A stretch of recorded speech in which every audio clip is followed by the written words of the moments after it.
Après mon divorce, je suis devenu sans-abri jusqu'à ce qu'un inconnu me demande « Êtes-vous Michael ?» Vous venez d'hériter de 47 millions de dollars. La benne à ordures derrière le restaurant italien Romano's était devenu mon endroit préféré. Non pas parce que la nourriture y était meilleure qu'ailleurs, mais parce qu'ils jetaient leur pain tous les matins à 9h30 précise, parfois encore chaud, enveloppé dans un plastique qui le gardait propre. J'avais 43 ans, j'étais un vétérinaire diplômé avec 16 ans d'expérience, et j'organisais ma vie en fonction des horaires des poubelles. Ce matin d'octobre avait commencé avec du givre sur mon sac de couchage et une faim assez vive pour me donner le vertige. Le manteau que j'avais trouvé 2 semaines plus tôt derrière un bac de dons de Goodwill ne suffisait plus. L'hiver approchait, et je savais ce que cela signifiait pour les gens comme moi. Certains n'atteindraient pas le printemps. Je venais de sortir une lasagne à moitié mangée, encore dans son contenant à emporter, quand j'ai entendu des bruits de pas sur le trottoir humide. Des chaussures propres, au son qu'elles produisaient. Des chaussures chères qui claquaient avec détermination, pas le pas traînant des gardes de sécurité ou le piétinement agressif de quelqu'un sur le point de me dire de déguerpir. Michael Thompson. La voix était professionnelle, prudente. Michael James Thompson. Je me suis retourné lentement, le plat de lasagne toujours entre mes mains.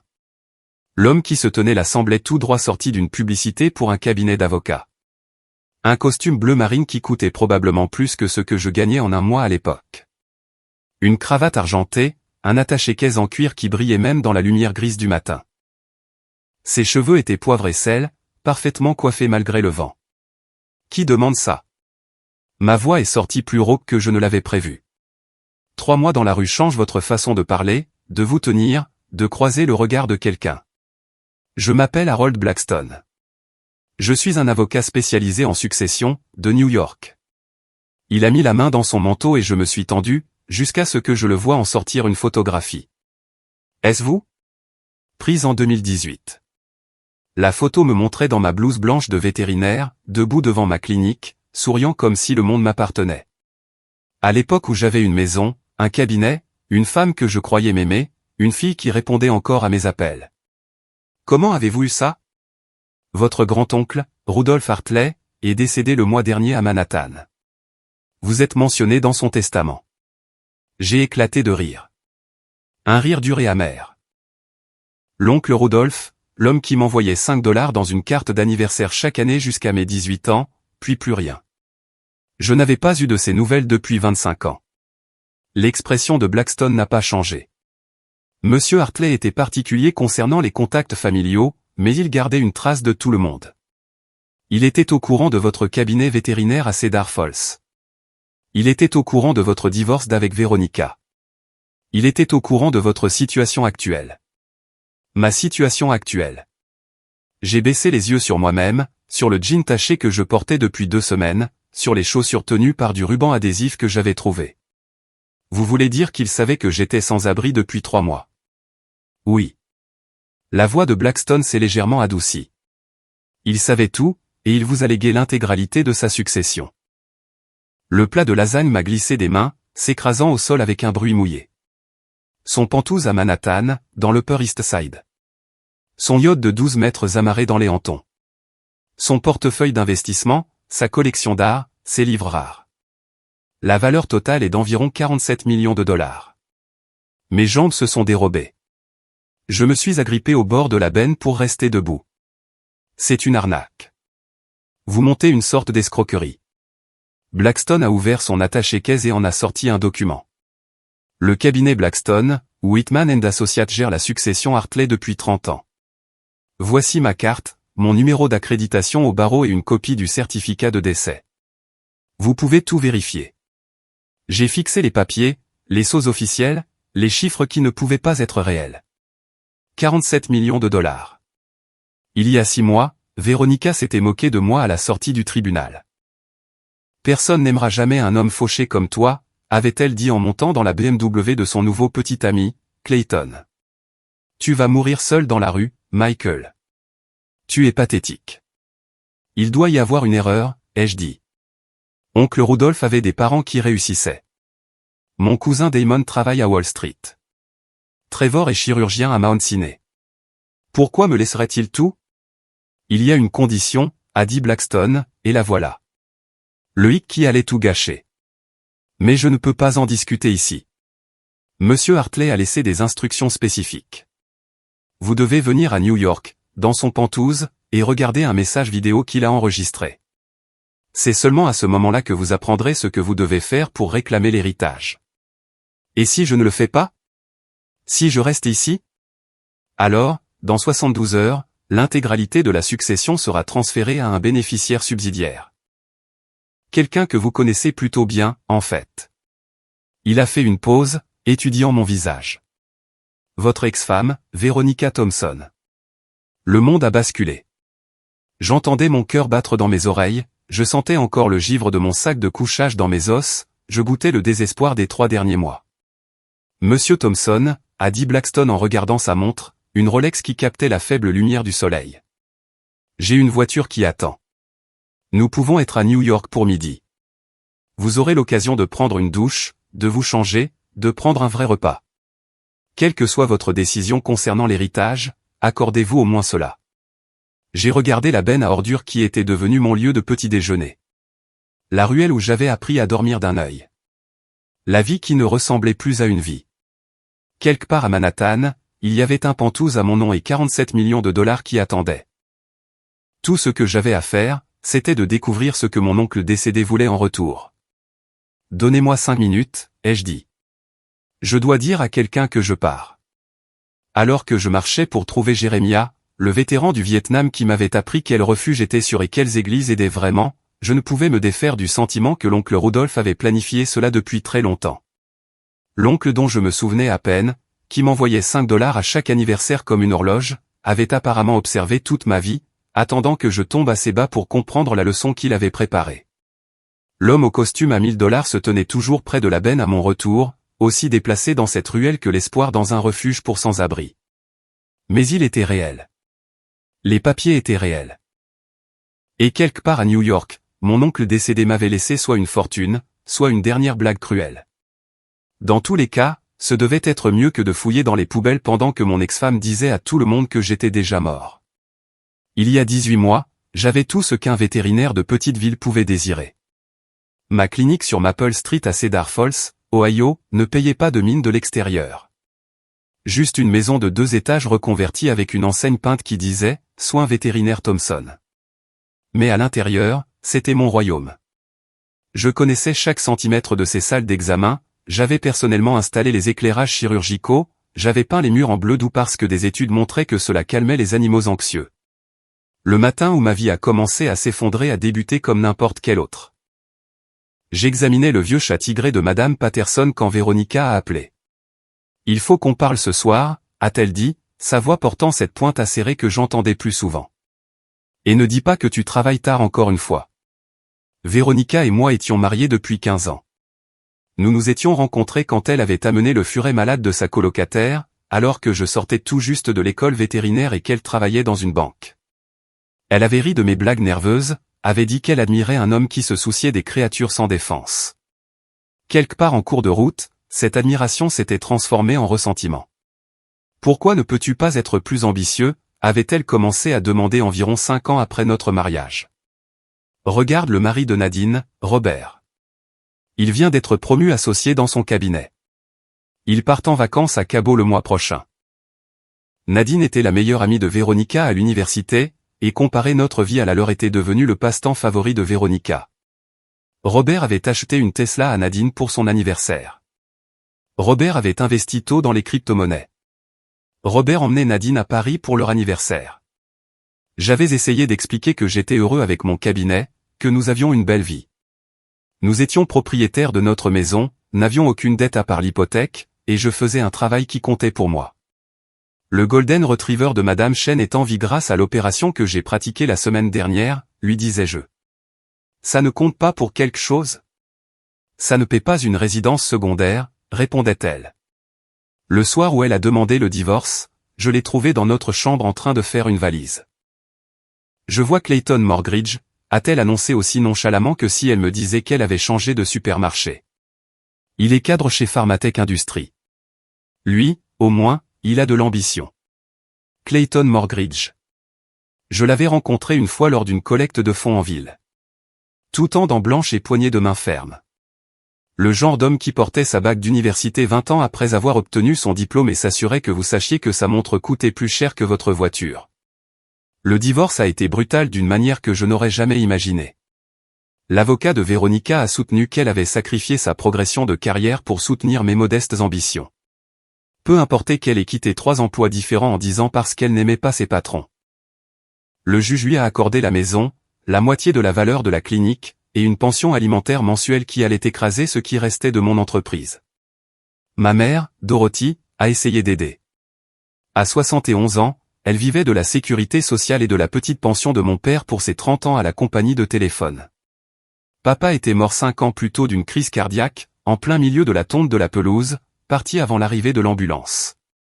Maman m'a offert ses économies, la totalité de ses $8 000. Je ne peux pas prendre ton argent, maman, lui ai-je dit, assis dans sa cuisine qui sentait encore la tarte aux pommes qu'elle cuisinait chaque dimanche. Ton père voudrait que j'aide, avait-elle insisté, ses mains tremblant légèrement alors qu'elle rédigeait le chèque. Je l'ai pris, promettant de la rembourser, sachant que je ne le pourrais probablement jamais. Mon jeune frère, Denny, s'en était mieux sorti, gérant une chaîne de quincaillerie à Columbus. Quand j'ai appelé pour lui demander s'il pouvait me prêter de l'argent, juste pour maintenir la clinique à flot le temps que je trouve une solution, il était devenu silencieux. Mike, j'ai ma propre famille à charge. C'est peut-être un signe que tu devrais essayer autre chose. Véronica a toujours dit que tu aurais pu faire mieux. Même Denny avait pris son parti. La clinique n'a pas survécu à l'hémorragie financière. J'ai dû licencier Jennifer, mon assistante vétérinaire, qui était avec moi depuis 8 ans. Puis Marcus, mon réceptionniste. Finalement, je faisais tout moi-même, travaillant 16 heures par jour, dormant au bureau pour économiser l'essence. Le dernier animal que j'ai soigné était un chien errant que quelqu'un avait trouvé derrière l'épicerie, heurté par une voiture, la patte cassée en 2. Je l'ai soigné en sachant que je ne verrais jamais un centime pour ça, sachant que ce serait ma dernière opération. Le lendemain, la banque a saisi la clinique. Ma fille Bethany avait 16 ans à l'époque, en première au lycée. Véronica l'avait complètement montée contre moi. Maman dit que tu as choisi tes stupides animaux plutôt que ta famille, m'a-t-elle envoyé par SMS. Elle dit que tu aurais pu être un vrai médecin, mais que tu n'étais pas assez intelligent. Ce texto m'a fait plus de mal que de perdre tout le reste. 3 semaines après la saisie, je vivais dans mon camion. Quand il a été repris, il ne me restait qu'un sac à dos, un sac de couchage et nulle part où aller. La première nuit dans la rue, j'ai marché jusqu'à l'aube, trop effrayé pour dormir, trop fier pour pleurer. Au 3e mois, j'avais appris les mathématiques brutales de la vie de sans-abri.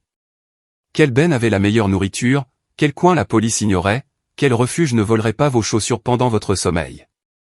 La dernière fois que j'ai vu Véronica, c'était devant le Walmart, où je trouvais parfois du travail à la journée. Elle sortait avec Clayton, tous deux portant des sacs de course, riant de quelque chose. Elle m'a vu avant que je puisse me détourner. Le dégoût sur son visage était absolu. « Mon Dieu, Michael, tu pues les égouts », a-t-elle dit assez fort pour que d'autres clients l'entendent. Voilà ce que tu es devenu. Dieu merci, Bethany n'a pas à voir ça. Clayton a passé son bras autour d'elle, la tirant vers sa BMW, mais elle n'avait pas fini. Tu es pathétique, a-t-elle crié.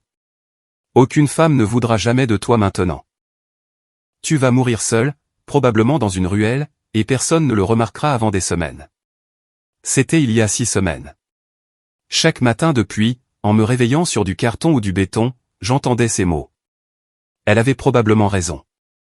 Les hommes comme moi ne se remettaient pas d'une telle chute. Nous disparaissions simplement, devenions des statistiques, des noms sur des formulaires que personne ne lisait. Debout dans cette ruelle avec Harold Blackstone, tenant des papiers qui prétendaient que j'avais hérité de millions, je n'arrivais pas à réconcilier l'homme que j'avais été avec ce que j'étais devenu. Quelque part entre le vétérinaire aux mains douces et à la voix calme, et cet étranger aux yeux vides qui savait quel restaurant jetait de la nourriture encore comestible, je m'étais complètement perdu. Mais l'oncle Rodolphe, apparemment, m'avait observé tout ce temps, attendant que je touche le fond, préparant quelque chose que je ne pouvais pas encore comprendre. Le matin d'octobre qui a tout changé a commencé avec mon réveil derrière un quai de chargement, le givre faisant souffrir mes articulations comme celles d'un vieil homme. Je n'étais même plus sûr du jour. Mardi, peut-être, ou mercredi. Les jours se confondaient quand vos seuls rendez-vous étaient avec des bennes à ordures et leurs horaires de collecte. Le restaurant italien Romano's jetait ses restes de pain à 9h30 précise. Le propriétaire, Monsieur Romano, était un homme décent qui emballait toujours tout dans un double sac et laissait parfois les bonnes choses juste au-dessus.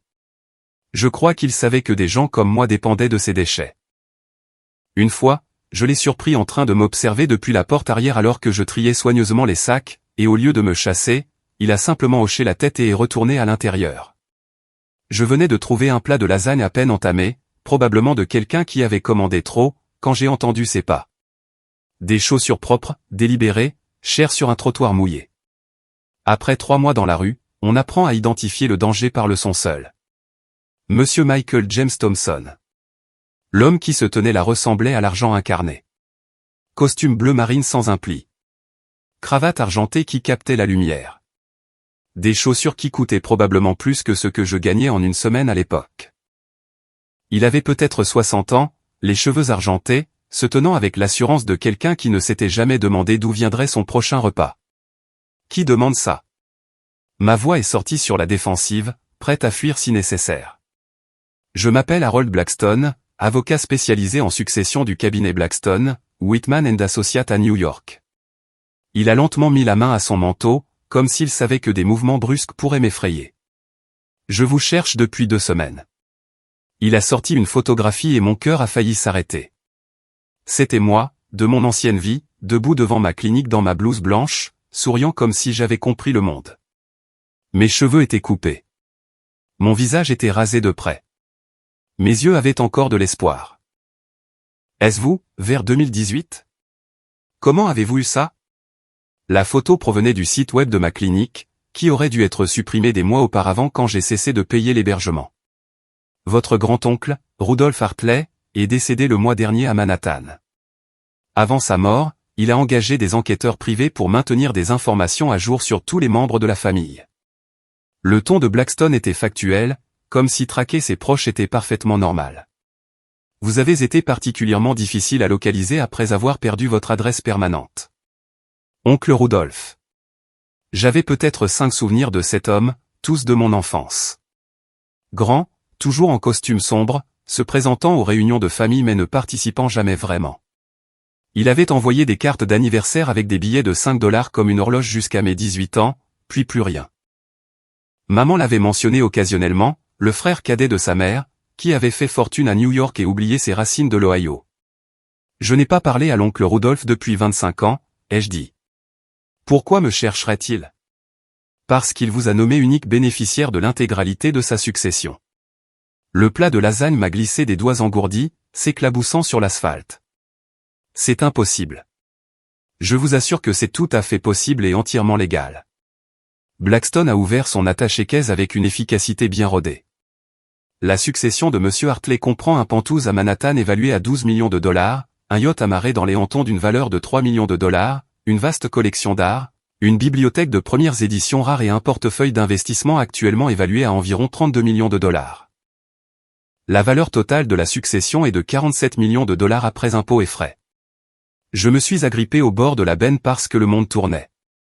47 millions de $. Hier, je m'étais battu avec un autre sans-abri pour un sandwich à moitié mangé. Maintenant, cet étranger en costume me disait que j'étais riche. C'est une arnaque, ai-je dit. Bien que, même en prononçant ces mots, je savais qu'aucun escroc ne s'embêterait avec quelqu'un comme moi. Que pourrait-il bien voler? Mon sac de couchage, les 14 $ cachés dans ma chaussure. Blackstone a sorti des documents, des papiers à l'aspect officiel avec des sceaux en relief et des filigranes. Le certificat de décès, a-t-il dit en me montrant chaque papier. Le testament, déposé auprès du tribunal des successions de l'État de New York, mes accréditations du barreau de l'État de New York. Mon cabinet gère la succession Hartley depuis 3 décennies. Mais pourquoi moi? Ma voix s'est brisée. Oncle Rudolph a des parents qui réussissent. Mon cousin Damon travaille pour Goldman Sachs. Trevor, le fils de tante Francine, il est chirurgien. Eux, ils le connaissaient, lui rendaient visite. Pourquoi laisserait-il tout à l'échec de la famille? L'expression de Blackstone a légèrement changé, quelque chose comme de la sympathie traversant ses traits. Il y a une condition attachée à l'héritage. Monsieur Hartley a laissé des instructions spécifiques qui ne peuvent être discutées ici. Vous devez venir à New York, dans son Penthouse, et regarder un message vidéo qu'il a enregistré avant sa mort. C'est seulement à ce moment-là que vous apprendrez ce qui est requis pour réclamer la succession. Bien sûr, il y avait un hic. Il y avait toujours un hic. Quel genre de conditions? Il m'est légalement interdit d'en discuter en dehors de la résidence. Il a jeté un coup d'œil à sa montre, une Rolex qui brillait sous le faible soleil du matin. Cependant, je peux vous dire que vous avez 72 heures pour entendre les termes. Si vous refusez ou ne vous présentez pas, l'intégralité de la succession sera transférée à un bénéficiaire subsidiaire. Qui? Votre ex-femme, Veronica Thompson. J'ai littéralement chancelé.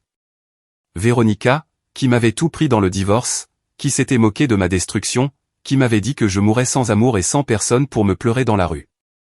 L'idée qu'elle obtienne les millions de l'oncle Rudolph me rendait physiquement malade. Monsieur Hartley a été très minutieux dans ses recherches, a poursuivi Blackstone. Il était au courant de votre divorce, de la relation actuelle de mademoiselle Thompson avec Clayton Morgridge, de ses récentes difficultés financières depuis que monsieur Morgridge l'a quitté il y a 3 mois pour sa secrétaire. Clayton avait quitté Veronica. Une partie de moi, la partie mesquine que la survie dans la rue n'avait pas encore tuée, a ressenti une étincelle de satisfaction. Le jet privé attend à l'aéroport régional, a dit Blackstone. Nous pouvons être à New York pour midi. Il y a une douche dans le salon de l'aéroport. Des vêtements propres vous attendent. Quelle que soit votre décision concernant l'héritage, monsieur Thompson, accordez-vous au moins un repas confortable et une nuit dans un vrai lit. J'ai regardé mon monde. La benne dans laquelle je me nourrissais, le carton sur lequel je dormirais ce soir si je restais. Le caddie de Jérémia au loin, le drapeau américain qu'il y avait attaché flottant dans le vent. C'était ma vie maintenant, mais elle n'avait pas à le rester. Quelle pourrait bien être la condition, ai-je demandé, plus à moi-même qu'à Blackstone. Je peux seulement dire ceci. M. Hartley croyait en la mise à l'épreuve du caractère par l'adversité. Il a écrit dans sa dernière lettre qu'il vous avait choisi pour des raisons qui deviendraient claires. Mettre à l'épreuve le caractère par l'adversité. J'ai failli rire. Si c'était ça le test, je le passais depuis 3 mois d'affilée, échouant un peu plus chaque jour. Donnez-moi 1 heure, ai-je dit finalement. Je dois dire au revoir à quelqu'un, et j'ai besoin de réfléchir. Bien sûr. Blackstone m'a tendu une carte de visite. Un papier cartonné qui semblait étranger dans mes mains calleuses. La voiture attendra au coin de la 5e et de Maine. Une Lincoln Town Car noire, plaque d'immatriculation BWA001. Alors qu'il s'éloignait, ses chaussures chères claquant sur le trottoir, je suis resté là, tenant une carte de visite qui valait plus que tout ce que je possédais. Quelque part à New York, un oncle décédé que je connaissais à peine avait mis en place une sorte de test. Une condition qui me donnerait soit 47 millions de dollars, soit les remettrait tous à la femme qui m'a détruit. J'ai trouvé Jérémia 2 rues plus loin, en train de trier les canettes d'aluminium qu'il avait collectées. Salut, mon frère, ai-je dit. Il s'est passé quelque chose.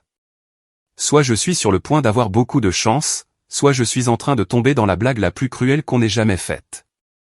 J'ai trouvé Jérémia derrière l'ancienne station Texaco, triant des canettes d'aluminium dans son caddie avec une précision militaire. Chaque canette était écrasée exactement de la même manière, organisée par marque. Les vieilles habitudes de ces jours à l'armée avaient la vie dure, même après 40 ans dans la rue. Jérémia, ai-je appelé, et il a levé les yeux, son visage buriné s'illuminant d'un sourire édenté. Michigan Mike, tu as trouvé le petit déjeuner?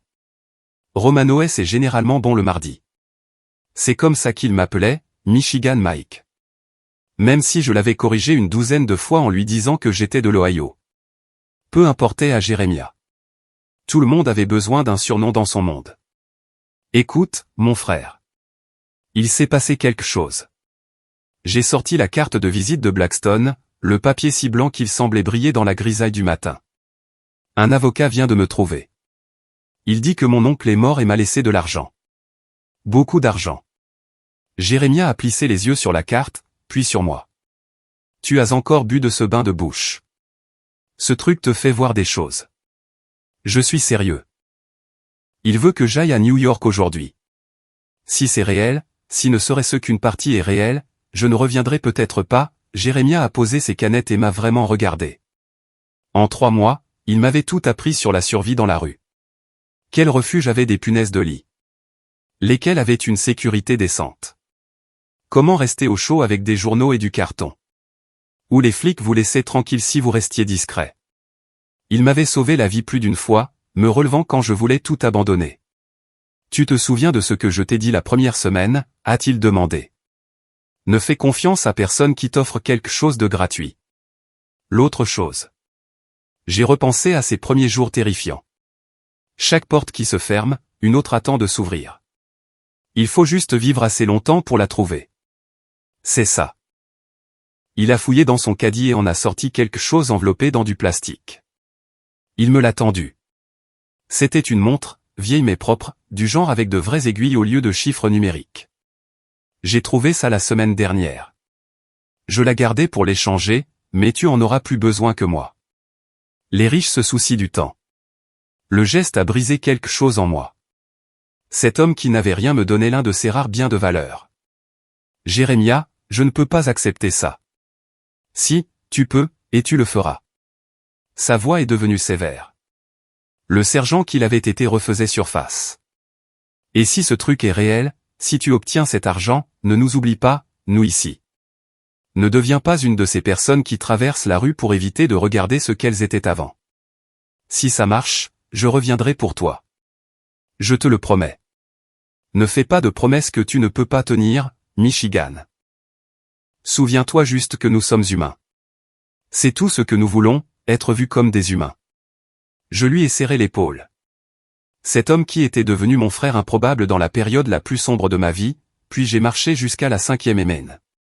La Lincoln noire était là, moteur en marche, Blackstone attendant sur la banquette arrière. Le trajet jusqu'à l'aéroport était surréaliste. Les sièges en cuir semblaient incroyablement doux après des mois de béton et de carton.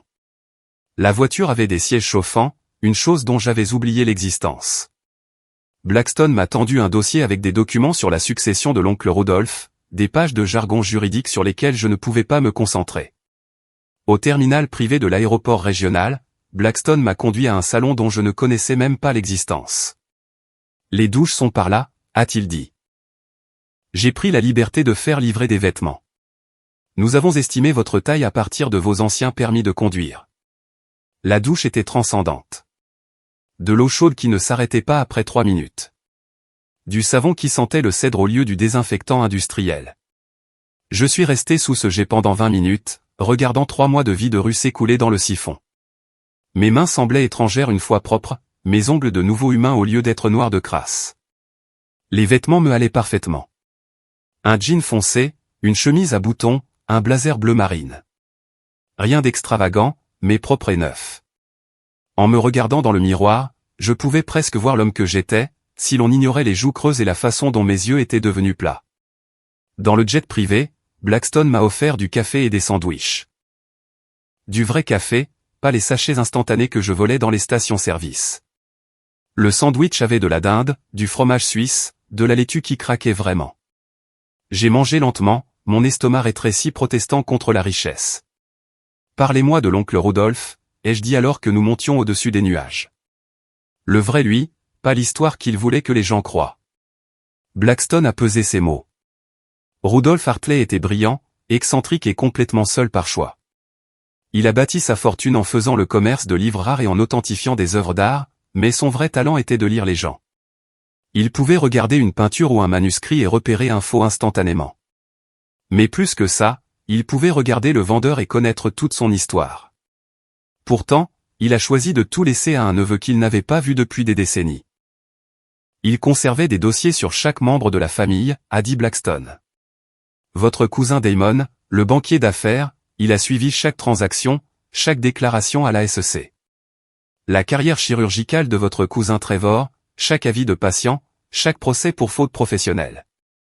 Et vous? Il avait des enquêteurs qui envoyaient des rapports mensuels.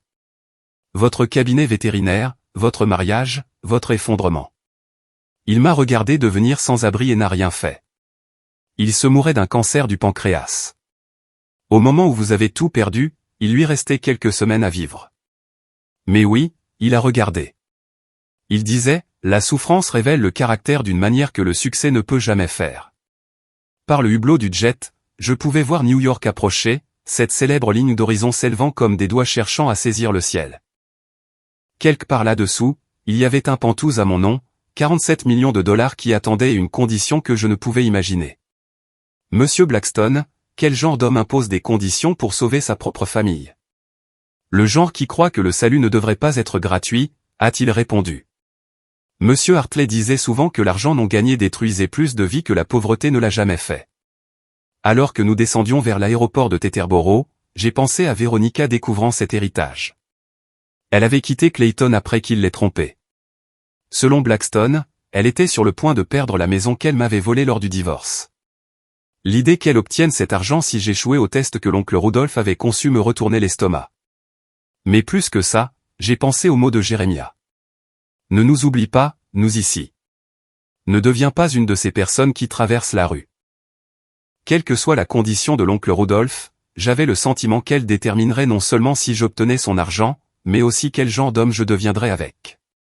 Le jet a atterri en douceur, et Blackstone s'est levé, ajustant sa cravate. Le pantouse est à 40 minutes. Le message vidéo de Monsieur Hartley est prêt dans son bureau. Êtes-vous prêt à apprendre ce qu'il attendait de vous? Je n'étais pas prêt. Après des mois sans avoir d'autre choix que de savoir quelle benne fouiller ou sur quel coin de rue dormir, avoir soudainement à prendre une décision d'une valeur de 47 millions de dollars me semblait impossible. Mais je me suis levé quand même, j'ai ajusté le blazer qui sentait encore le neuf du magasin, et j'ai suivi Blackstone dans le jeu que mon oncle décédé avait planifié. Une dernière chose, a dit Blackstone alors que nous marchions vers la voiture qui attendait. Quoi que vous puissiez penser de M. Hartley après avoir regardé son message, sachez qu'il a passé ces dernières semaines à perfectionner ce plan. Il est mort en croyant qu'il avait fait le bon choix. La pression de cette fois venant d'un homme dont je me souvenais à peine me semblait plus lourde que tous les millions qui attendaient à Manhattan. Le pantouse occupait tout le dernier étage d'un immeuble surplombant Central Park. Blackstone m'a fait passer par un ascenseur privé qui nécessitait une clé spéciale. Et quand les portes se sont ouvertes, je suis entré dans un monde que je n'avais vu que dans les films. Des baies vitrées du sol au plafond encadraient Manhattan comme un tableau vivant. Le mobilier était tout en cuir et bois sombre, du genre qui chuchotait sa valeur plutôt que de la crier. Des peintures originales ornaient les murs, et j'ai même reconnu un Monet malgré mes connaissances limitées en articles. Le bureau de M. Hartley est par ici, a dit Blackstone, me conduisant à travers des pièces qui ressemblaient plus à un musée qu'à une maison. La bibliothèque seule m'a fait m'arrêter et regarder, bouche bée. Des milliers de livres du sol au plafond, certains derrière des vitrines avec de petites plaques de laiton indiquant des premières éditions datant de plusieurs siècles. Le bureau était plus intime, dominé par un immense bureau en acajou et un écran mural qui semblait déplacé parmi toutes les antiquités. Blackstone a fait un geste vers un fauteuil en cuir positionné devant l'écran. Le message vidéo ne sera diffusé qu'une seule fois. Monsieur Hartley a été très spécifique à ce sujet. Je serai dans la pièce voisine quand vous aurez terminé. Il a appuyé sur une télécommande et l'écran s'est allumé. L'oncle Rudolph est apparu et j'ai eu le souffle coupé. Il ressemblait exactement à mes souvenirs, mais ravagé par le temps et la maladie. Son visage était décharné, son costume coûteux flottait sur une carrure qui avait clairement été puissante, mais ses yeux étaient vifs, intelligents, vivants et déterminés. Bonjour, Michael. Sa voix était plus forte que son apparence ne le suggérait. Si tu regardes ceci, c'est que Harold t'a trouvé vivant dans la rue, probablement derrière un restaurant, survivant de nourriture jetée. Je le sais parce que je t'observe depuis des années, tout comme j'ai observé tous mes parents. Mais toi, Michael, tu étais celui que j'attendais. Il s'est penché en avant, et je me suis surpris à faire de même, attiré malgré moi. La condition pour ton héritage est la suivante. D'ici 5 ans, tu dois aider au moins 100 personnes à sortir de la rue. Une aide réelle et documentée. Pas seulement distribuer de l'argent, mais fournir ce dont ils ont réellement besoin. Des emplois, un logement, des soins médicaux, des conseils en toxicomanie, des soins psychiatriques, quoi que ce soit. Harold supervisera un fonds pour vérifier chaque cas. Tu auras accès à la totalité de la fortune pour accomplir cela, mais si tu échoues ou refuses, tout ira à ton ex-femme, Veronica. J'ai senti ma poitrine se serrer. 100 personnes. J'ai pensé à Jérémia, à la vieille femme qui pleurait pour un demi-sandwich la semaine dernière, à toutes les âmes invisibles parmi lesquelles j'avais vécu. Tu te demandes pourquoi, a poursuivi Rudolph, pourquoi cette condition? Pourquoi toi?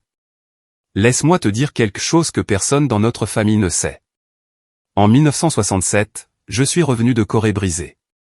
Pas physiquement, bien que j'ai eu mes blessures, mais mentalement, spirituellement anéanti. Je n'ai dit à personne que j'étais de retour. J'ai vécu dans les rues de New York pendant 2 ans, trop fier pour demander de l'aide, trop abîmé pour savoir comment revenir à une vie normale. Il a fait une pause, ses yeux perdus dans ses souvenirs. Un homme nommé Morrison m'a trouvé derrière sa librairie un matin d'hiver, délirant de fièvre, mourant. Il ne m'a pas seulement donné de la nourriture ou de l'argent. Il m'a donné un travail, un but, une chambre au-dessus de sa boutique. Il m'a sauvé la vie, mais plus que ça, il a sauvé mon âme. Il n'a rien demandé en retour. Il ne m'a même pas dit son nom de famille pendant des mois. L'angle de la caméra a légèrement changé, comme si Rudolph s'était rapproché. J'ai bâti ma fortune à partir de cette seconde chance. Je suis devenu prospère, riche, respecté. Mais je suis aussi devenu paranoïaque, isolé, incapable de faire confiance. J'ai observé notre famille de loin, gardant un œil sur tout le monde. Ton cousin Damon, qui enjambe les sans-abri avec dégoût. Ton cousin Trevor, qui les a traités de parasites lors d'une conférence médicale à laquelle j'ai assisté anonymement. Ton frère Denny, qui a fait expulser un vétéran sans-abri de l'entrée de son magasin à Noël dernier. Chaque mot sonnait comme un jugement, non seulement sur eux, mais sur ce que j'aurais pu être avant ma chute. Mais toi, Michael, sais-tu ce que les enquêteurs ont rapporté à ton sujet? La première semaine dans la rue, affamé, effrayé. Tu as trouvé un demi-sandwich dans une poubelle et en as donné une partie à une vieille femme qui pleurait de faim. Le mois dernier, tu as dépensé tes seuls $5 pour des antibiotiques d'un dealer de rue, pas pour toi, mais pour cet ami vétéran à toi avec la blessure infectée. Tu avais toi-même une pneumonie à ce moment-là. Je me suis souvenu de cette nuit. La jambe de Jérémia empirait. Des stries rouges montaient vers son genou. Je crachais du sang, mais l'infection pouvait le tuer plus vite que ma pneumonie ne me tuerait. Harold a des enregistrements de surveillance si tu es curieux, a poursuivi Rudolph. 63 incidents distincts où tu as aidé les autres alors que tu n'avais rien toi-même. Tu as gardé ton humanité alors que tu avais toutes les raisons de l'abandonner. C'est pourquoi tu hérites de tout. Il s'est adossé, un léger sourire traversant son visage décharné. Mais voici ce que tes parents ne sauront pas avant que le testament ne soit lu publiquement la semaine prochaine. Ton ex-femme, Veronica, est au bord de la ruine financière. Clayton Morgridge l'a quittée il y a 3 mois pour sa secrétaire de 26 ans. Elle a hypothéqué la maison qu'elle t'a prise pour investir dans l'un des projets de Clayton qui a fait faillite. Elle est sur le point de tout perdre. J'ai ri, un rire sombre et involontaire. L'ironie était si parfaite que ça en faisait mal. Si tu refuses ma condition ou si tu ne la remplis pas, elle hérite de tout. Imagine ça, Michael, la femme qui t'a détruit, qui a dit que tu mourrais sans amour dans la rue, devenant riche grâce à ton échec. J'ai pensé que la poésie de la situation pourrait te motiver. Mais voici le secret, neveu. Les 100 personnes que tu sauveras, ce n'est pas vraiment le test. Le test est de savoir si tu peux accepter l'aide toi-même, si tu peux prendre ce don et le transformer en quelque chose de significatif, au lieu de laisser l'orgueil ou l'amertume te détruire. Morrison m'a sauvé, mais je ne l'ai jamais vraiment accepté. Je ne me suis jamais permis d'être reconnaissant. Je n'ai jamais cessé de me voir comme seul. Je suis mort dans ce Penthouse, entouré de trésors, mais complètement isolé, ayant repoussé tous ceux qui ont essayé de m'aimer. Il a toussé, un son rauque qui témoignait du cancer qui l'a tué. Ne deviens pas moi, Michael. Prends l'argent. Sauve tes 100 âmes. Mais sauve-toi aussi. Et une dernière chose, quelque chose que je n'ai découvert qu'en faisant des recherches sur Morrison après sa mort. Son nom complet était Morrison Thompson. Il était ton grand-père, le père de ton père. L'homme qui m'a sauvé était de ton sang, bien qu'aucun de nous ne le sût à l'époque. Il est mort pauvre mais aimé, entouré de sa famille, tout ce que je n'ai jamais eu. Il a donné tout ce qu'il a gagné, aidant des étrangers comme moi. Ma vision s'est brouillée. Grand-père Morrison était mort quand j'avais 10 ans, mais je me souvenais de lui. Calme, gentil, nous glissant toujours des billets d'1$ dans les poches quand maman ne regardait pas, alors, tu vois, Michael, ce n'est pas un hasard. C'est un cercle qui se referme. Ton grand-père m'a sauvé. Je te sauve, et tu en sauveras d'autres.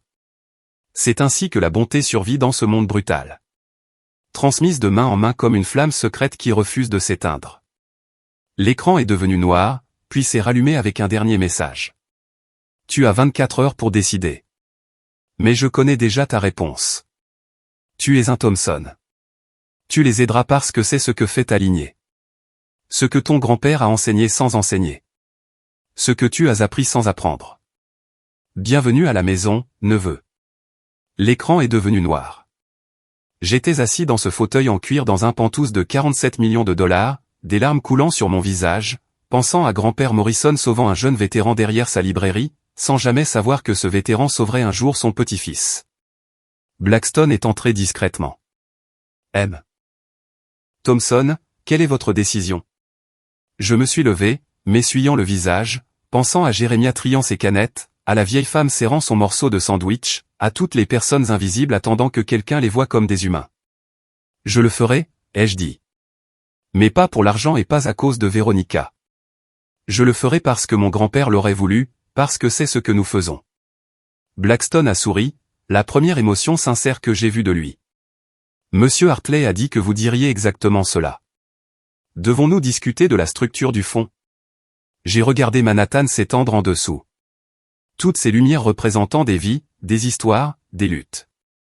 Quelque part là-dehors, il y avait 100 personnes que j'allais sauver. Mais d'abord, je devais me sauver moi-même. L'oncle Rudolph avait raison sur ce point. L'argent n'était qu'un outil.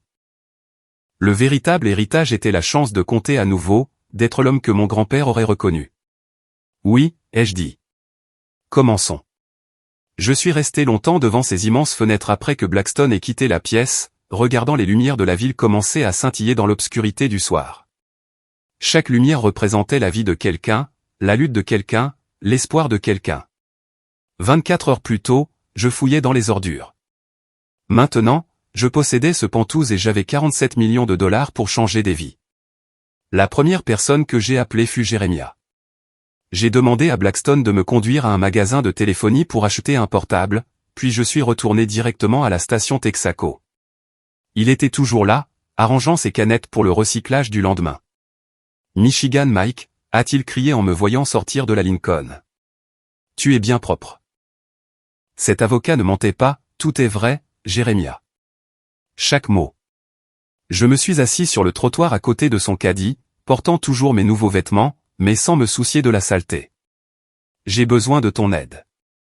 Mon aide, mon frère? Tu viens d'hériter de millions.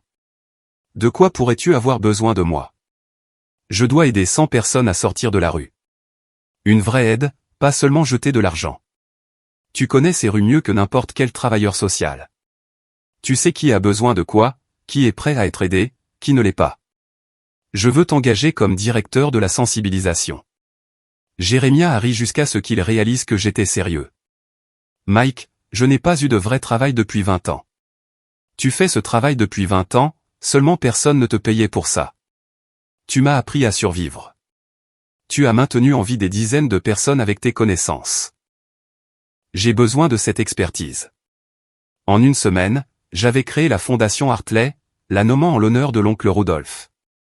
Le premier bureau était petit, juste une devanture de magasin reconvertie, mais il était dans le bon quartier, où les gens qui avaient besoin d'aide pouvaient réellement l'atteindre. Jérémia fut ma première embauche, et sa première suggestion a tout changé. Ne les fais pas venir à nous en se sentant comme des mendiants, a-t-il dit. Donne-leur de la dignité. Donne-leur des choix. Nous avons développé un programme où les gens pouvaient choisir leur propre chemin. Certains avaient d'abord besoin de désintoxication. D'autres de soins de santé mentale.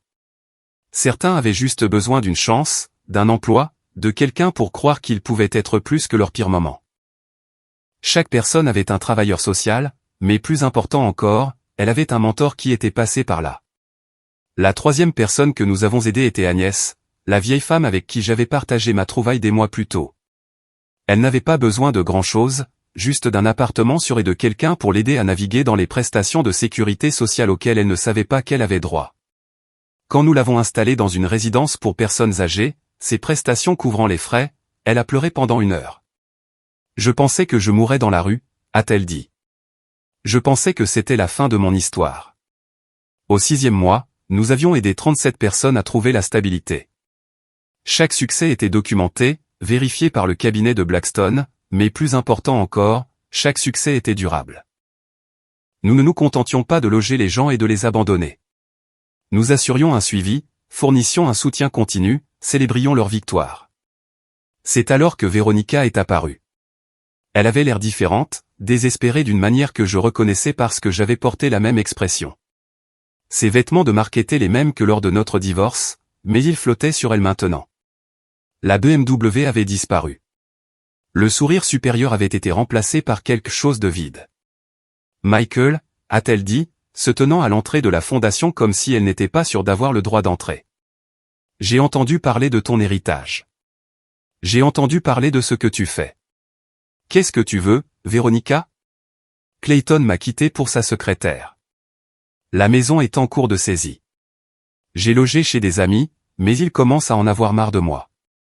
Elle ne pouvait pas me regarder dans les yeux. J'ai eu tort sur toute la ligne. Tu vaux sans Clayton. Tu l'as toujours été. J'ai regardé cette femme qui m'avait détruit, qui s'était moquée de ma ruine, qui m'avait dit que je mourrais sans amour dans la rue. L'ancien moi aurait ressenti de la satisfaction face à sa chute. Le moi de la rue lui aurait dit d'essayer les poubelles derrière Romanoès, pour voir comment elle aimerait ça.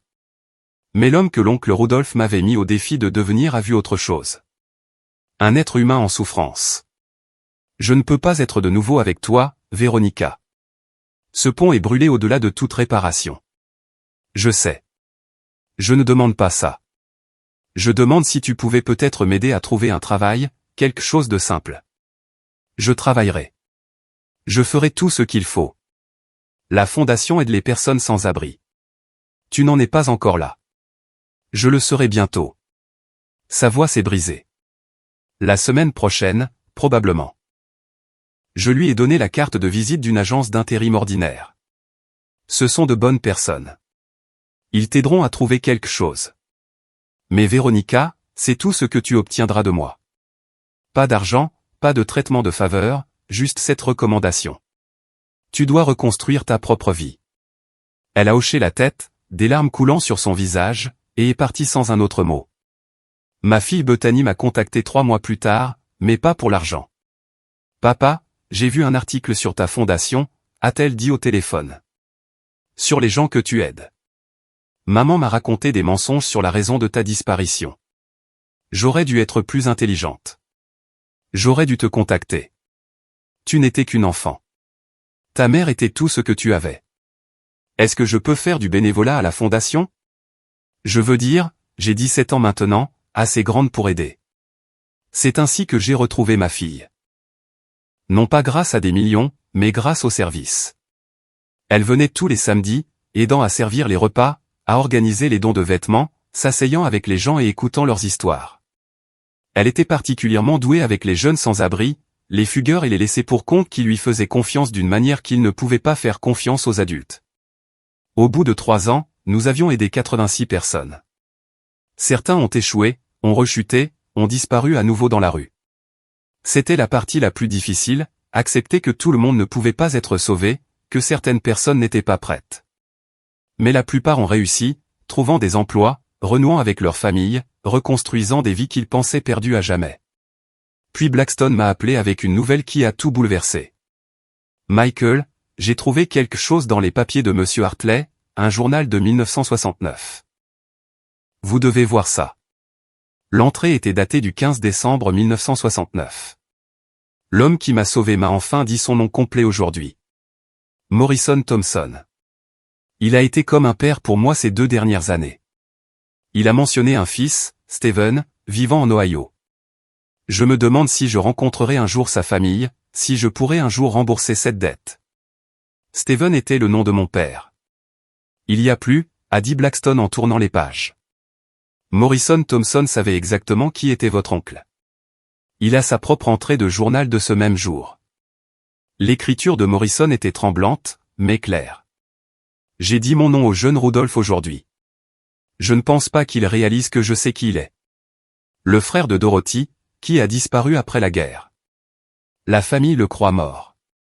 Je ne trahirai pas sa confiance en le leur disant, mais je suis content d'avoir pu aider le sang de Dorothy. Bon garçon. Juste perdu.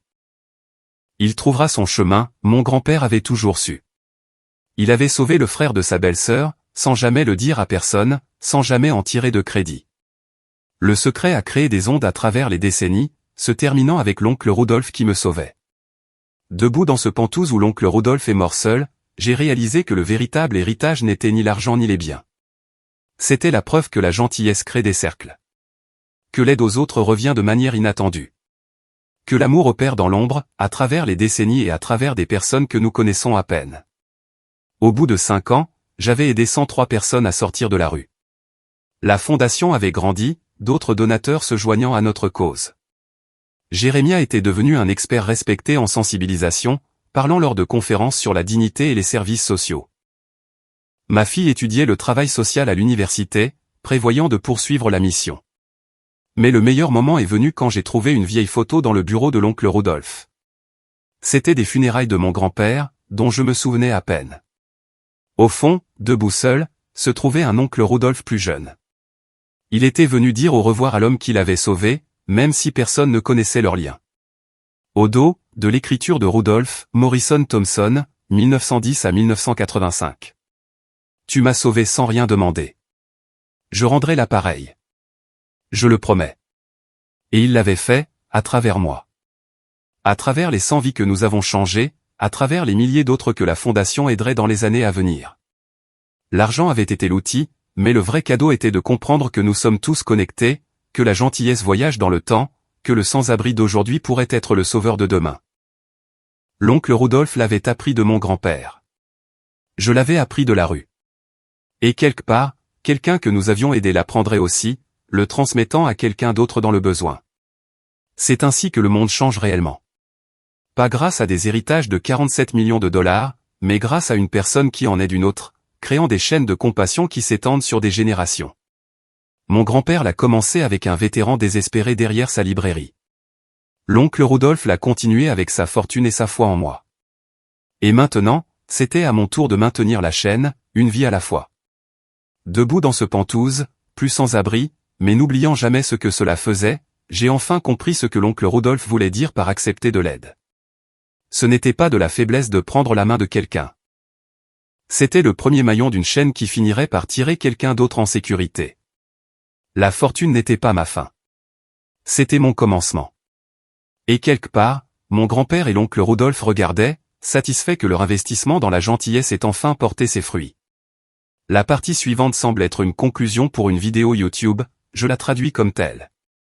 Si cette histoire a touché votre cœur, si elle vous a fait voir différemment les sans-abri que vous croisez tous les jours, alors s'il vous plaît, aimez cette vidéo et partagez-la avec quelqu'un qui a besoin de l'entendre. Le vrai changement commence par voir les gens comme des humains, par reconnaître que nous ne sommes tous qu'à une crise de devoir demander de l'aide. Commentez ci-dessous avec vos propres histoires de gentillesse inattendue, d'aide qui est arrivée quand vous en aviez le plus besoin. Et n'oubliez pas de vous abonner à notre chaîne pour plus d'histoires puissantes qui nous rappellent notre humanité commune. Rappelez-vous, chaque personne que vous rencontrez mène un combat dont vous ne savez rien. Soyez toujours bienveillants.